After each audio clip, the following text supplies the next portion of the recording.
competing at the highest levels at 15 years old. You know, I was overseas wrestling as a kid, you know. I mean, I didn't know what to expect, you know. So nothing really surprises me anymore. As I said, the UFC Countdown show was a little different. The media, I do a lot of it anyways. So, I mean, it's not that big a change for me. What was this specifically about Frank Mir? I mean, you mentioned that it was a fight that you kind of wanted. Was it something about his style, about his name? What was it that was the guy you selected? Well, I mean, I had no intention on fighting Frank or anything until they told me that's who I was fighting. And then once you put it in a guy's mind that this is your guy, you know, you're going to fight Frank Mir on November 3rd, I was like, all right, man, I started training hard. You know, okay, this is exactly where I need to be going in my career because I just fought Josh Barnett. He was a champion. Now I'm fighting a two-time champion. So then once I kind of had him on my radar, I just stayed there. You know, even though I went and fought Deion Starr, you know, that was kind of just a temporary stay. You know, it was like a stay for him. You know, like he was off my mind for a few weeks, and then I got back to thinking Frank Mir. And, you know, again, it was the fans. You know, they wanted to see the fight. My Facebook fan page, it's never been more engaged than when that fight was announced the first time. So, you know, I wanted to give the fans what they wanted. And you know, as we've gotten closer to the fight, and, you know, Frank talks, and it's made me want to fight even more. You've talked a little bit about going to 205, you know, in the future. Have you started doing anything? I mean, I know you said you're losing weight just kind of naturally from your training, but have you done anything specifically to start making that move yet? No, not yet, because, I mean, I don't know what they're going to tell me after this fight. You know what I mean? They may say, Daniel, we need you to fight somebody else at heavyweight. You know, I don't know what's going to happen, so I'm just kind of waiting, you know. It's all about how busy the UFC wants me to be. If they want me to be busy, then they give me another heavyweight fight. I can do that in 2-3 months. But if they want me to fight at 205, then I'll be away for 5-6 months. You know, so it's going to be based on what the organization wants, and my management team will all get together and figure it out. Is this something where you kind of want to complete this journey with Frank Mir? Because you said you've been having this fight this November. We're here in April, and it still hasn't happened. It's about to happen this week. Yeah, for sure, man. It's like when you. It's like I was so ready for that fight. You know, I was so pumped up and excited. I started my training camp the first time, actually a little too far out. I was like 12 weeks out. I'm already training hard. And, you know, I was just so excited to fight somebody of his skill level. You know, I wanted to fight this dude. And now, as we've gotten closer, you know, he starts to talk. He talks, you know, he kind of talks down to me and everything. You know, it makes me like, man, I want to get in there and, you know, hit him in the face. I'm excited. What kind of conversations have you had with Cain about you fighting at heavyweight and the potential for you to fight for the title one day? How are those conversations going? You know, we've actually never talked about that. You know, it's something that we don't, you know, there's no need for it. You know, you don't bring in unneeded problems. There's no point in it. You know, I mean, I've made it very clear that when I'm ready or when it's time, you know, I want to be the UFC champion. I'm not going to sit here and not be the best in the world forever, you know. So if that means pursuing the weight below, then that's what I'm going to do. You know, just that right now I'm so focused on Frank that I haven't even really thought much about the 205 thing. You know, it's kind of for the first time in a long time, you know, because I was obsessing over it. You know, I was obsessing over being the champion. So I was thinking about that stuff, even as I was preparing for other people. Well, I haven't done that this time. You know, I've been so thorough in my preparation for Frank that 205 hasn't really been on my radar right now. I'll think about that whenever, you know, this is done. Is this just one of those, when you get to the bridge, you'll talk about it? I mean, you know, I've always been big on that. You don't look past what's in front of you, because one hiccup and this is all different, man. This matters because I haven't lost. This matters because I have some momentum, because I've fought the way that I expect myself to, and I've had success. You know, I start dropping fights, and it doesn't matter where I fight. I can go all the way down to 185. What's that matter? He's lost 3 fights in a row. So you got to take care of what's next, and then you deal with what's next after that. You know, so I'm not worried about that right now. I got to beat Frank Mir. You talked a lot about, you know, your next move is what the UFC wants for you, but don't you think you would be in a position that, you know, they might wonder what you want? Well, yeah, I mean, I think that's what you have to do. You know, you have to be. Everybody has to kind of be on the same page. You know, me and my management team, we're pretty sure what we want to do.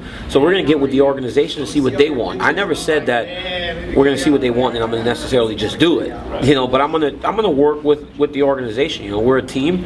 We all work together to try and make the best fights for the fans and to help the promotion. So and me, obviously. So yeah, I mean, I know what I want. Dwayne Zinkin knows what I want. Bob Cook knows what I want, and all my teammates and trainers know what I want. But we need to get together with the organization and figure out where we're going all together. Is that what you want, Jon Jones?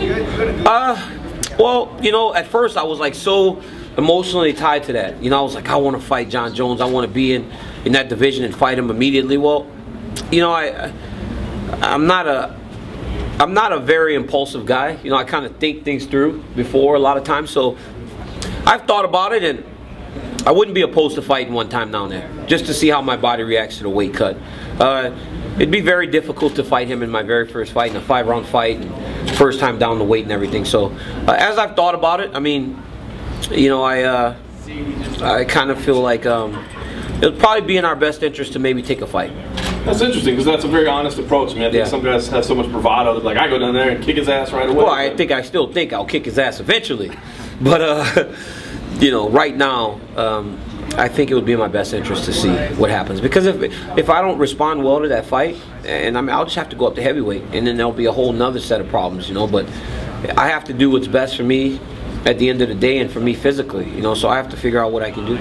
Is part of that because of what happened to you in your you know, you got to be honest with yourself. You know, I mean, I said I can go to 205 pounds. That means that I really believe I can do it. You know, I have more resources now to actually help me. I have people that I can have around me constantly to get it done. And but you know, what if it doesn't work out well? What if I get in a fight with a guy and I can't do anything but wrestle him because my arms are tired, my body's just not responding to the weight cut? I don't want that guy to be Jon Jones. I mean, seriously, could you imagine standing in there against him and not feeling your best? That would be horrible. You said you're looking forward to this Frank fight, and then Frank started talking, and now you're looking forward to it more. Has he said anything in particular that's really like, come on? Well, Frank's kind of like, he's real condescending, you know. He kind of talks down to you. It's like the worst form of trash talk. It's like he believes it almost. It's the weirdest thing, you know. You're like, man, this dude cannot believe what he's saying. But then you look at his face, you know, he's got that smug look, and it's like he almost believes the stuff that he's spewing. I'm like, well, so it's confusing, you know. Like, that's okay. I guess I get to smack him, you know. That's the best part about our sport, you know. You can talk, but at the end of the day, they're gonna lock us in a cage and say, okay, now go and show me all that stuff you said you meant, and that you can back it up. Come on, man. I mean, your goal is to punch that smirk off his face, basically. It's gonna be quick off his face. I mean, seriously, he's not gonna be smiling when we're in the cage, you know. So whether it be for me hitting him or me taking him down, he's like, oh man, this is real, you know. And it won't matter, you know. I'm gonna beat him up, and then on the next week or the next couple months he'll have another fight, and then he'll talk about the other guy just as he did me. It won't matter. Frank's a rare case, you know. He's that guy, you know. He's the guy at school. Oh God dang it, here comes Frank again. He's gonna start talking about the guy that beat him up last week. You know, it's not gonna matter. You know, it's just him. You know.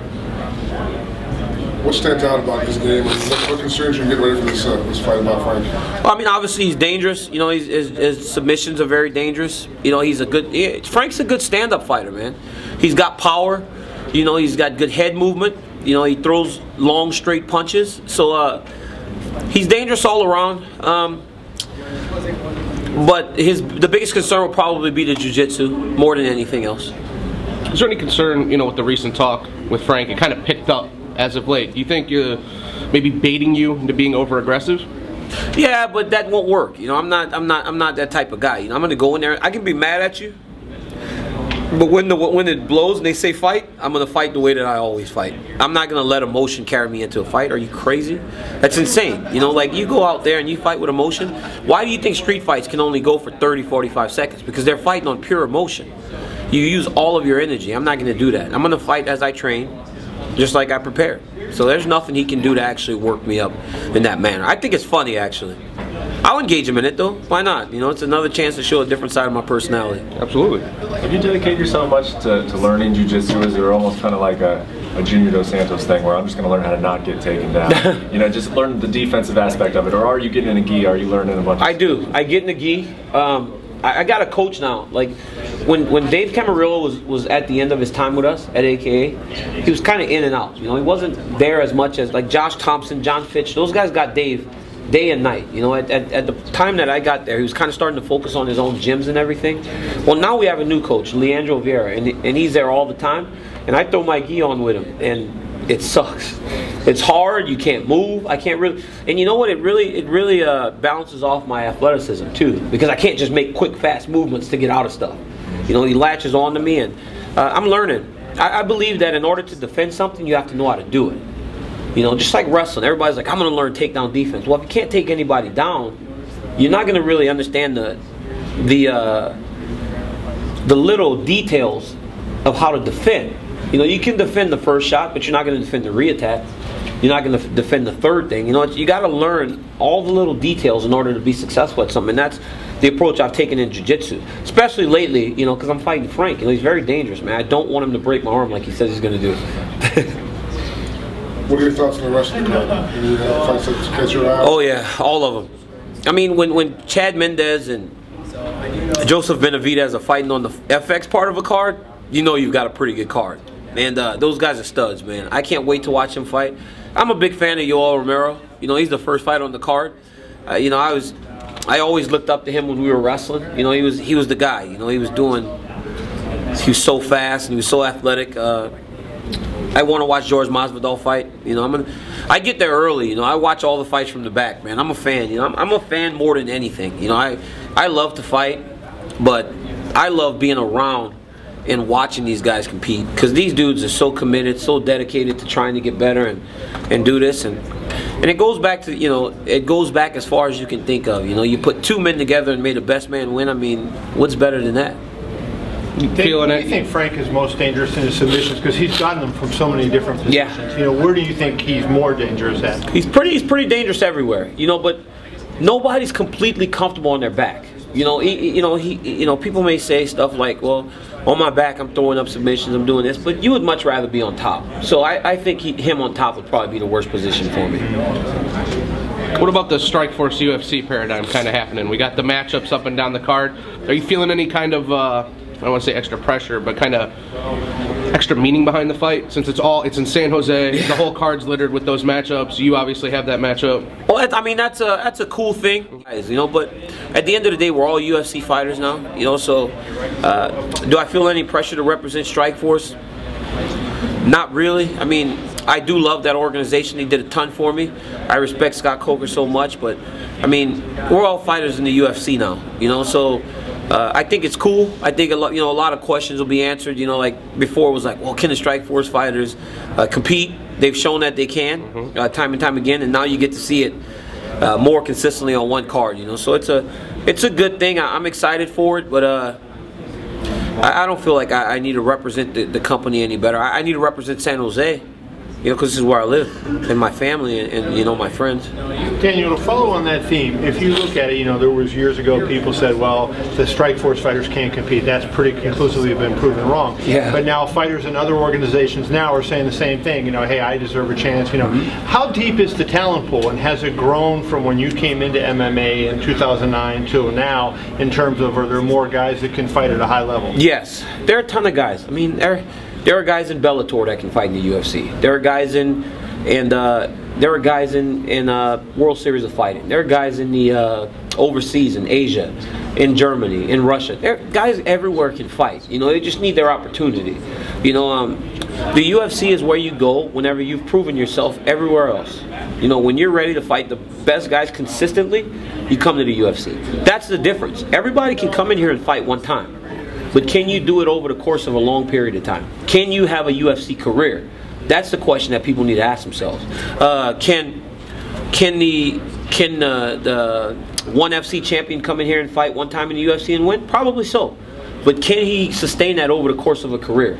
You know, that's the question, and that's what you got to ask guys. So is that what makes, you know, long-reigning guys like Anderson Silva so impressive to you as a fighter? Yes, of course. Like, I mean, Anderson Silva, he's amazing. I mean, who does what he did? You know, what's it, 16 title defenses now? Yeah. I mean, come on.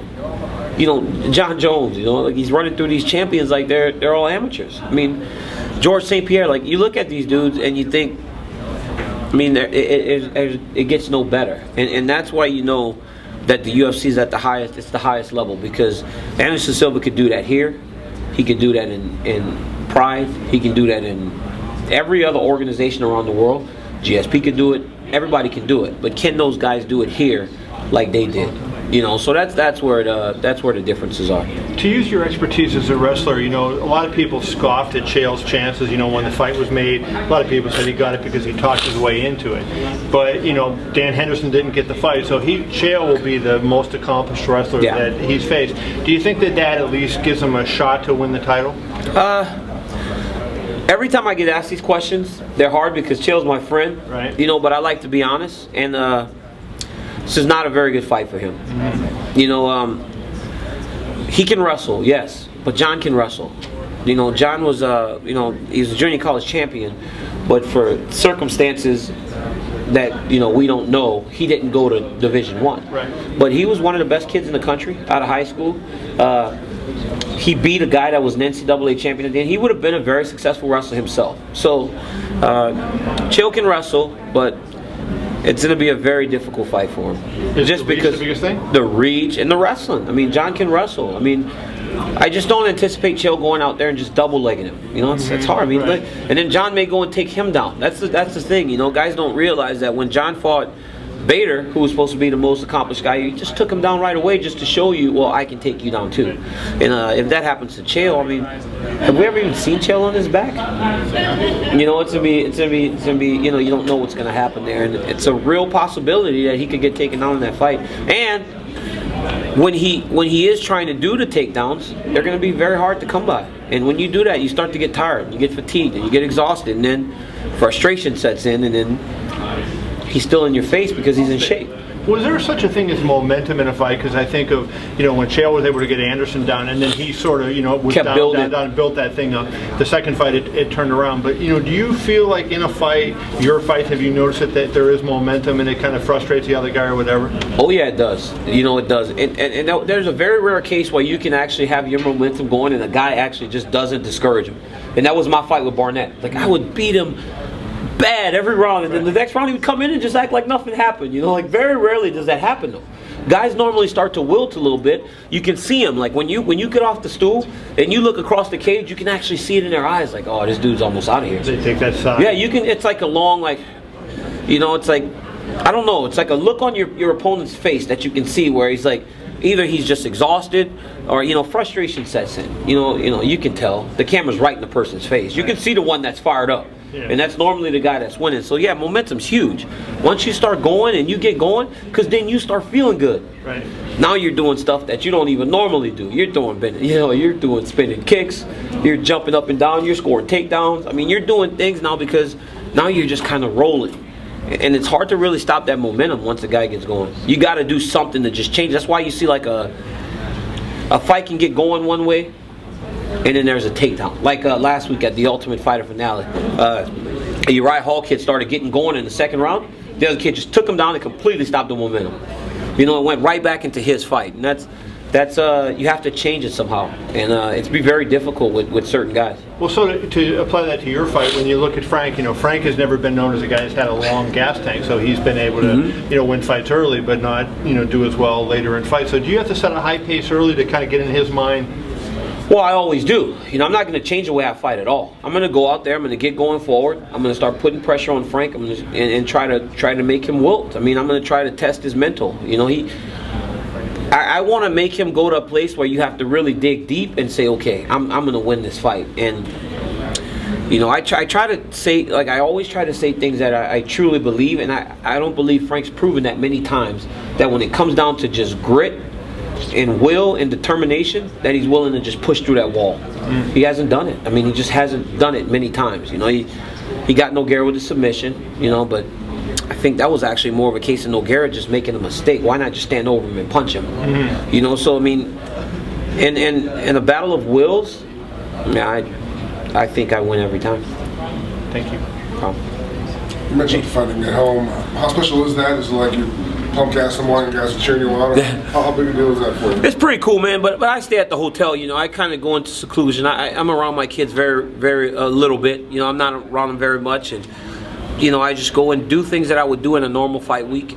I've got to approach it the same way. So the biggest part of it is just being able to go to the gym and work out at my gym. You know, use my treadmills, ride my bike. You know, do everything that's familiar to me, and That's the best thing. You know, I like to go sit in the sauna a little bit, and I know exactly where to go. I don't have to chase them down. I like to go stretch, and so it's just the convenience of it all is the best thing.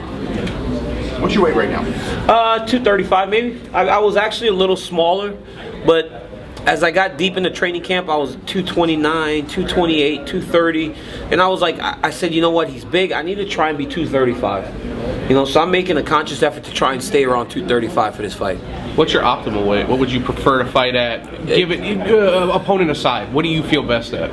Right around between 230 and 235. I mean, because even if I weighed in at 205, I'd probably end up being 225, 230 afterwards anyways. So about 230, 235 is probably optimal.